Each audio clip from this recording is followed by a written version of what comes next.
Subscribe करें हमारे YouTube channel साधना gold को और पाएं वीडियो सबसे पहले। और हाँ, बेल आइकन दबाना ना भूलें। गुरुवं गुरुवं गुरुवं गुरुवं शरणं गुरुवं गुरुवं शरणं। नमस्कार दर्शकों, बहुत बहुत स्वागत है आप सभी का हमारे विशेष कार्यक्रम दिशा धाम में। मैं हूं आपके साथ निशा। दर्शकों, दिशा धाम एकमात्र ऐसा कार्यक्रम है जिसके साथ जुड़कर आप अध्यात्म की ओर अपने कदमों को बढ़ा सकते हैं। न सिर्फ अध्यात्म की ओर दर्शकों, बल्कि आप अगर इस कार्यक्रम से जुड़ते हैं तो निश्चित रूप से आप अपने जीवन में बदलाव की अनुभूति करते हैं। जीवन में अगर सब कुछ अच्छा चलता रहता है और अच्छा होते होते अचानक से खराब होने लग जाता है तो सभी लोग बड़ी टेंशन में आ जाते हैं, बड़ा परेशान हो जाते हैं। लेकिन ऐसे में ये कार्यक्रम अगर आप देखते हैं या इस कार्यक्रम से आप जुड़ते हैं तो निश्चित रूप से आप अपने जीवन में बदलाव की अनुभूति करेंगे और जीवन में आप पॉजिटिविटी को पा सकेंगे। तो चलिए अपने आज के कार्यक्रम को शुरू करते हैं। हम मिलकर स्वागत करते हैं गुरु माँ तपेश्वरी नंदा जी का। गुरु माँ, बहुत बहुत स्वागत है आपका। तो चलिए दर्शकों, अपने आज के विशेष कार्यक्रम को यहाँ आगे बढ़ाते हैं एक महत्वपूर्ण प्रश्न के साथ। गुरु माँ, जिस तरह से आप हमेशा से बड़ी ज्ञान की बातें यहाँ पर दर्शकों को बताती हैं, दर्शकों की जिज्ञासा भी लगातार रहती है कि वो आपसे प्रश्न पूछें। एक प्रश्न दर्शकों की ओर से मैं आपसे पूछ रही हूँ। कई दर्शक हैं जिन्होंने पूछा है कि अगर दीक्षा लेना चाहें वो आपसे, तो वो दीक्षा किस तरह से ले सकते हैं और कितनी तरह की दीक्षाएं दिशा धाम में दी जाती हैं? देखिए, सबसे पहले तो मैं बताऊं कि जो व्यक्ति दीक्षा लेना चाहते हैं वो किस प्रकार दीक्षा लें। पहली बात तो दीक्षा का वैसे तो देखिए, अगर आप किसी पर्व पर, ग्रहण काल में या किसी अच्छे दिन या अच्छे किसी मुहूर्त में आप दीक्षा लेते हैं तो वह आपकी दीक्षा जो आपका उद्देश्य है उसको पूर्णता की तरफ लेके जाती है, आपके आध्यात्मिक मार्ग में आगे बढ़ाती है। आपके अंदर समर्पण भाव, आपके अंदर भक्ति भाव, आपके अंदर गुरु भक्ति, आपके अंदर परमात्मा भक्ति, सब जो है सदैव आपके अंदर बनी रहती है। तो ये जो गुरु दीक्षा है ये आप समय के अनुसार कभी भी ले सकते हैं। दूसरा, इसके साथ साथ आपने पूछा कि कितने प्रकार की दीक्षाएं हैं और हम कैसे ले सकते हैं। ये जो हमारी दीक्षाएं होती हैं, जो हमारे सत्य मार्ग में जो दीक्षाएं हैं, जो हमारे गुरुदेव से ही चली आ रही हैं, या सत्य मार्ग की अगर मैं बात करूं तो सत्य मार्ग में जो दीक्षाएं हैं वो 108 प्रकार की दीक्षाएं हैं। अब 108 प्रकार की दीक्षाओं में ही जितने हीलिंग कोर्सेज हैं उन सब की दीक्षाएं हैं, या जो भी कोई हमारे संसार में, हमारे जीवन में जो भी कोई हमारी आवश्यकताएं हैं, जैसे हमारा विवाह स्थान, हमारे जो है सर्व मनोकामना, बहुत सारी ऐसी समस्याएं हैं जो हमारे जीवन में तंत्र मंत्र टोने टोटके के कारण आती हैं, तो उनसे बचने के लिए भी रोग निवारण दीक्षा दी जाती है, बंधन मुक्ति दीक्षा दी जाती है। इस प्रकार की अनेक प्रकार से दीक्षाएं दी जाती हैं। तो ये तो हुई सांसारिक दीक्षाएं। अब होती हैं आगे आध्यात्मिक दीक्षाएं। आध्यात्मिक दीक्षाएं क्या हैं? जो हमें सिद्धियों की तरफ लेके जाती हैं। बहुत सारे जो हमें कहते हैं कि काली सिद्धि करा दो, भैरवी सिद्धि करा दो, मातंगी सिद्धि, छिन्नमस्ता सिद्धि, या बहुत सारी लक्ष्मी सिद्धि, कुबेर सिद्धि, ऐसी सिद्धियों की तरफ जाना चाहते हैं। तो जो 108 प्रकार की दीक्षाएं हैं, इनमें 52 दीक्षाएं आध्यात्मिक पक्ष की तरफ लेके जाती हैं और 52 दीक्षाएं हमें संसारी पक्ष की तरफ लेके जाती है। जो हमारे भौतिक हैं, जो लौकिक हैं, जो हमें चाहिए जीवन यापन करने के लिए, हम ये भी नहीं कह सकते कि हम पूर्ण आध्यात्मिक बन के इस संसार में रह सकते हैं। आध्यात्मिकता के साथ साथ हमें जीवन यापन करने के लिए बहुत सारी आवश्यकताएं पड़ती हैं, क्योंकि अगर हम कहें कि हम खाली आध्यात्मिक हैं तो उससे हमारा घर परिवार नहीं चलता, हमारे जीवन यापन नहीं होता, हमारे रिश्ते अच्छे नहीं बनते। हमें रिश्ते भी बनाने हैं, हमें संतान को भी सुधारना है, जीवन में बहुत कुछ पाना भी है और साथ में अध्यात्म में भी जाना है। तो ये सभी को प्राप्त करने के लिए 108 प्रकार की दीक्षाएं हैं। अब 3 दीक्षाएं जो कि ब्रह्मा विष्णु महेश त्रिदेव की है, ये दीक्षाएं होती है। इसके साथ साथ गोरक्ष दीक्षा, सोपान दीक्षा, मृताक्षरी दीक्षा, बहुत सारी दीक्षाएं हैं जो हमें आध्यात्मिक क्षेत्र में आगे लेके जाती हैं। अब जो ही मैंने गोरक्ष दीक्षा की बात की है, सोपान दीक्षा की बात की है, तो जो गुरु दीक्षा हम देते हैं उसी में जो है आगे फिर एक तरीका हो जाता है जो आपके मंत्र जप का बताया जाता है। तो ये दीक्षाएं हमारे जीवन में कैसे कैसे क्या क्या हम पाना चाहते हैं उन्हीं के आधार पर है। अब बहुत सारे व्यक्ति ऐसे हैं जो एक ही दीक्षा लेते हैं, तो ये जो आप एक दीक्षा ले रहे हैं, मंत्र जप करते हैं, वो आपके अंदर स्थिरता ला जाती है, यानी आपको एक ही जगह पर ठहरने का, आपके अंदर ठहराव की स्थिति तो ला देती है। लेकिन अगर हम कहें कि हमारी सारी आवश्यकताओं की पूर्ति, तो सारी आवश्यकताओं की पूर्ति के लिए सत्य मार्ग में अलग अलग दीक्षाएं हैं। बहुत सारे ऐसे व्यक्ति होते हैं जिनका जो कार्मिक कर्म होता है वो बहुत ज़्यादा होता है, तो उनको भी एक प्रकार की दीक्षा दी जाती है जो कि उनके नाम के आधार पर होती है। जैसे मान लो आपने अभी हमारे सामने एंकर बैठी है निशा जी, तो निशा के नाम में जो ना अक्षर है, ई की मात्रा है, शाह है, आ का डंडा है, इनका सभी का अलग अलग मंत्र बनेगा। ई की मात्रा का एक अलग मंत्र बनेगा, ना का अलग मंत्र बनेगा, शाह का अलग मंत्र बनता है और आ की मात्रा का अलग। इन सभी को इकट्ठा करके एक पूर्ण मंत्र बन जाता है, जो कि हम व्यक्ति को उनकी दीक्षा देके उसकी ऊर्जा को उसके शरीर में स्थापित कर देते हैं।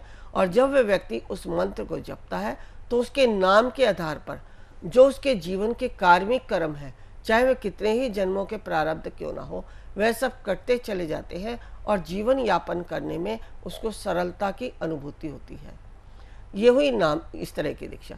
अब एक दीक्षा होती है अगर आप आध्यात्मिक क्षेत्र में हैं, आप हमसे पूर्ण आध्यात्मिक रास्ते पे, आध्यात्मिक मार्ग पर चलने का मार्ग पूछते हैं, तो उसमें जो दीक्षा दी है, सबसे पहले गुरु दीक्षा दी जाती है।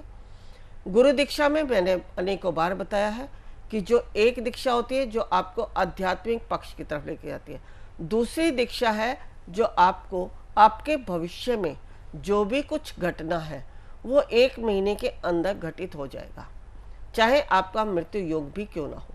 आप मृत्यु शैया पर जाकर भी गुरु की ऊर्जा के द्वारा बाहर आ जाते हैं।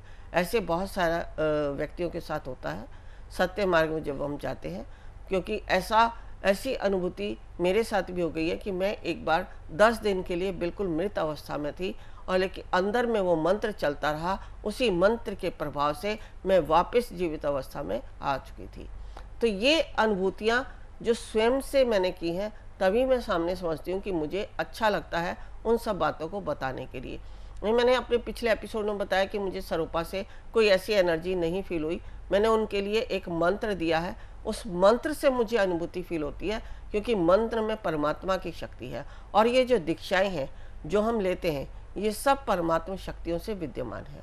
जब भी आप कोई और दूसरी कुंडली बनाते हैं तो उस नाम, उस समय और उस दिन के अनुसार बनाएंगे, तो आपको पता लगेगा कि आपको उस नाम से या उस दिन से आपको क्या क्या ज़रूरतें आपकी पूरी हो रही हैं और कैसा आपके जीवन पर प्रभाव पड़ता है। जैसे आप अपनी जन्म की एस्ट्रोलॉजी से देखते हैं, वही फिर आप उस आध्यात्मिक जो आपकी संस्कार दीक्षा हुई है, जो आपका नामकरण हुआ है, उसी के आधार पर आपका आगे का जीवन चलता है। तो ये हमारा जो होता है, ये हम अपने आप से नहीं देते, ये डिवाइन से ही ऊपर से संकेत आता है। और जो भी कुछ उसके कर्माश बाकी रह गए हैं या जिस कर्म से वो जूझ रहा है, उन सब के विषय में भी उस समय डिवाइन की ऊर्जा हमें संकेत करती है, हर हम उस व्यक्ति को बताते हैं। जैसे एक एस्ट्रोलॉजर आपका नामकरण करते हुए बताता है कि आपका भविष्य कितना कैसा होगा, आपकी उम्र कितनी होगी, आप जीवन में क्या क्या कर पाओगे, ये सभी उस दिन से हम भी जब दीक्षा देते हैं तो उस समय बताते हैं। अब आपका ये हो गया दूसरा जन्म अध्यात्म के क्षेत्र में। तो ये जो दीक्षाएं हैं 108 प्रकार की। अब इसी में कुंडलनी जागरण की भी आ गई, इसी में आपकी संतान प्राप्ति की आ गई। जिन लोगों को संतान नहीं है वो भी दीक्षा के द्वारा उनके जो कर्म है, हम कहते हैं दीक्षा, संतान दीक्षा क्यों दी है, क्योंकि जो संतान उत्पन्न होने में जो दोष है, उन दोषों को काटने के लिए दीक्षा दी जाती है। जो डिवाइन की ऊर्जा है, जो परमात्मा की ऊर्जा है, उस व्यक्ति के शरीर में स्थापित कर दी जाती है, जो कि कारण है कि आपके घर में संतान नहीं है, उसका जो दोष है उसको समाप्त कर देती है। सर्व मनोकामना दीक्षा, सर्व मनोकामना दीक्षा कि व्यक्ति अपनी मनोकामनाएं तो मांगता है लेकिन वह कभी पूरी नहीं होती, तो उनको पूरा करने के लिए वो ऊर्जा दी जाती है। ऐसी ऊर्जा हो जाती है कि व्यक्ति जब कामना करता है किसी मनोरथ की, तो वह सब पूर्ण होते चले जाते हैं। तो ये छोटी छोटी दीक्षाएं हैं, जो 108 प्रकार की हैं। इनमें आपको जीवन का सारा सार मिलता है, आपके जीवन की सभी आवश्यकताओं की पूर्ति होती है।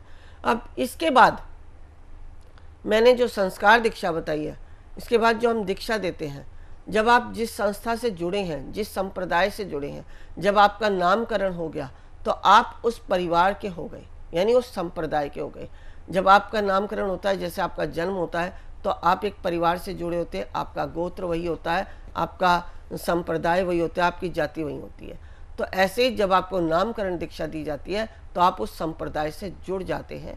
जैसे अगर हम बात करते हैं, मेरा नाम तपेश्वरी नंदा, तो नंदा क्या है? नंद संप्रदाय है, नाथ संप्रदाय, दास संप्रदाय, ये संप्रदाय होते हैं।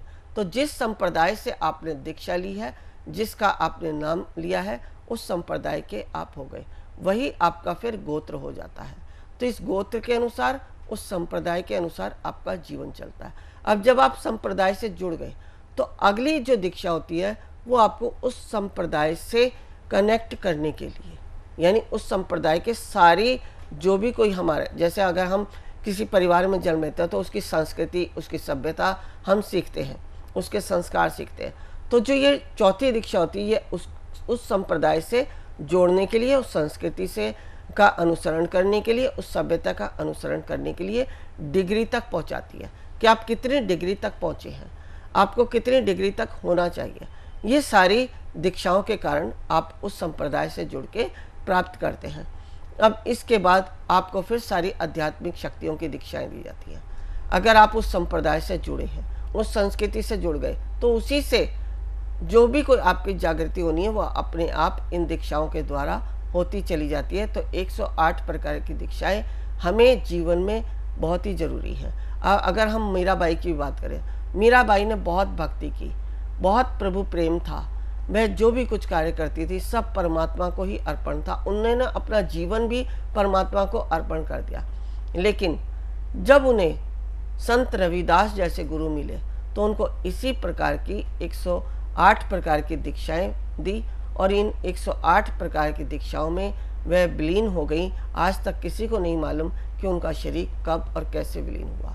तो जो 108 प्रकार की दीक्षाएं प्राप्त कर लेता है वो इस संसार से मोक्ष और मुक्ति को प्राप्त होता है। जो हमारा इस मनुष्य शरीर में हम आए हैं, जो गुरु ने हमें संप्रदाय से जोड़ के 108 प्रकार की दीक्षाएं दी है, उन सबसे हमारे जो भी कोई हम इस संसार में हमारा कर्म क्षेत्र है, चाहे वह आध्यात्मिक पक्ष का है चाहे संसारिक पक्ष का, वो सब पूर्ण हो जाता है।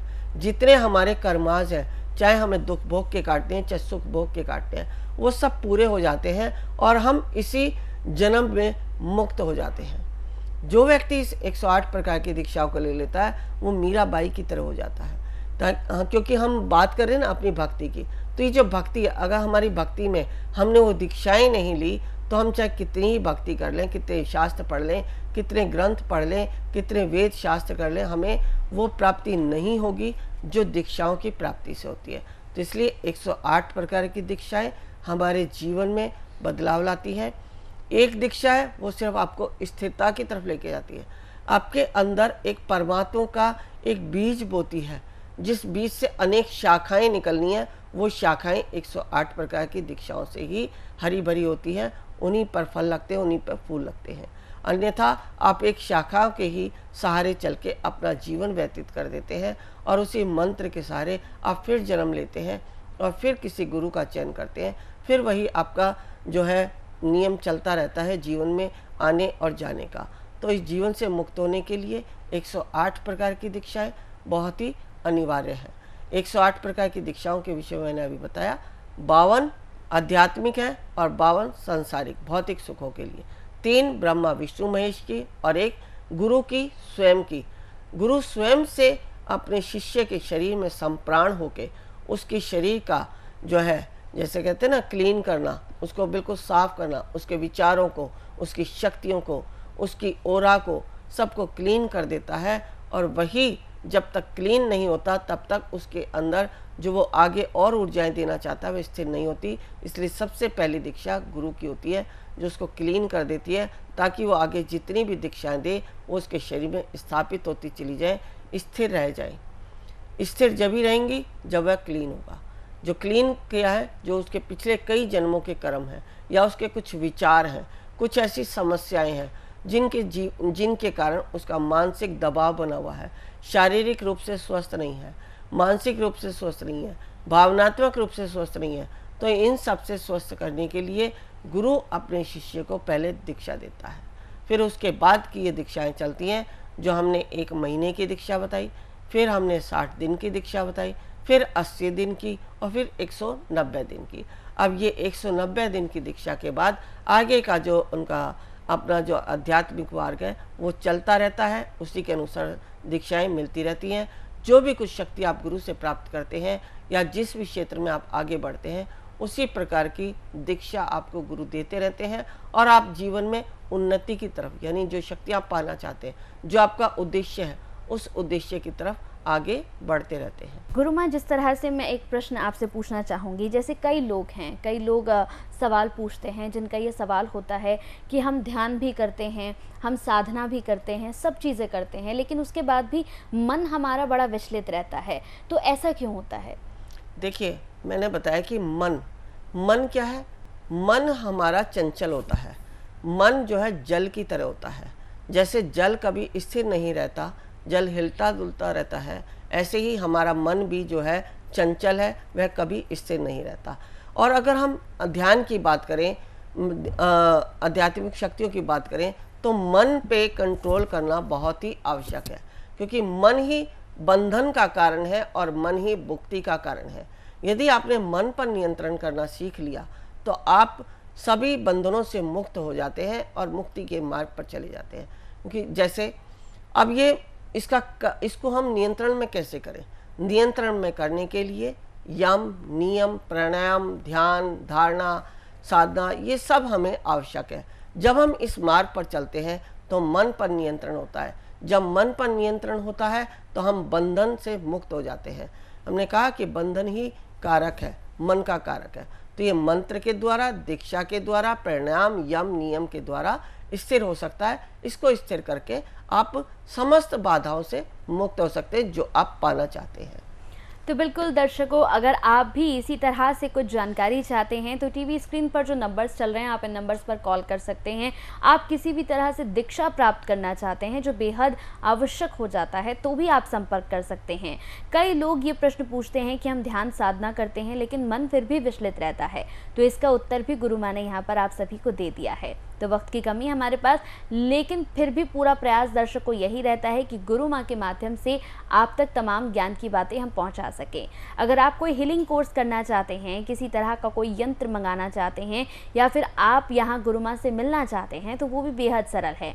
टीवी स्क्रीन पर जो नंबर्स चल रहे हैं, इन नंबर्स पर आप कॉल कर सकते हैं। संस्थान के नंबर हैं ये, और साथ ही एक अपॉइंटमेंट लेकर ही आप गुरु माँ से मिलें, क्योंकि कई बार गुरु माँ बेहद व्यस्त रहती हैं, इसलिए अपॉइंटमेंट लेने के बाद ही आप गुरु माँ से मिलने के लिए भी आ सकते हैं। तो चलिए, अब विदा लेने का समय हो चुका है। बहुत बहुत शुक्रिया गुरु माँ आपका, आप जुड़िए, आपने इतनी अच्छी बातें की, बेहद शुक्रिया आपका। नमस्कार। ऋषिकेश में जो हम शिविर कराने जा रहे हैं, हमारा उद्देश्य है कुंडलिनी जागरण। कुंडलिनी जागरण के लिए आवश्यक है ओम को सिद्ध करना, नागपाश खोलना, विचारों से शून्य होना, समर्पण भाव आना, शरीर में बैठने की क्षमता होना, तभी आप प्राप्त कर सकते हैं कुंडलिनी शक्ति को। यदि आप भी चाहते हैं कुंडलिनी शक्ति को पाना, तो अवश्य आएं हमारे इस शिविर में। गुरु माँ तपेश्वरी जी बढ़ाए एक कदम अध्यात्म की ओर और पाएं स्वस्थ शरीर, संपन्नता व एकाग्रता।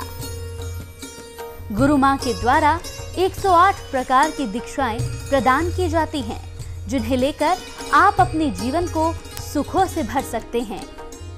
आप गुरु माँ से ध्यान व उपचार पद्धतियाँ सीख सकते हैं, जैसे मुद्रा विज्ञान, साधना से सिद्धियों की ओर, तत्व ज्ञान, लामा फेरा, तनाव, डिप्रेशन, पागलपन, नजर दोष, टोने टोटके में अत्यंत प्रभावी, योग माया, रोगी को रोग मुक्त करना, हुंकार विद हलीम बौद्धिक, विकास एवं लक्ष्य प्राप्ति हेतु, टिंटी सर्कल, एकाग्रता बढ़ाने के लिए। हमारा पता है Disha Dham near Adarsh Nagar metro station, gate number 2, Delhi 110033.